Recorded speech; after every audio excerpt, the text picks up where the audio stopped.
Өзүңүздөргө белгилүү болгондой, быйылкы жылы жазга талаа жумуштары демедегиден эрте 20 күнгө эрте башталды. Бул биздин түштүк областтарында февралдын аягы 20-25-теринде жазга талаа жумуштарынын башталышы деп эсептелди. Бүгүнкү күндө Кыргызстанда дээрлик күздүк дан эгиндеринин минералдык жерсемдикчтер менен камсыздоо, азыктандыруу иштери 145 000 гектар жерде жүрмөк.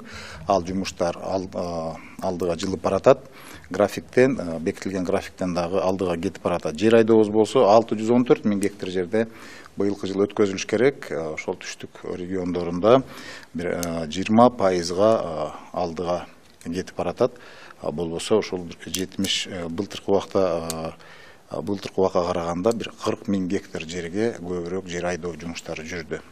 Ал эми кылкандуу даанын эгиндеринин себилиши 322 000 гектар жерде болуш керек эле. Бүгүнкү күндө ал иштер дагы ошол болжолдуу 16-17%га алдыга кетип баратат.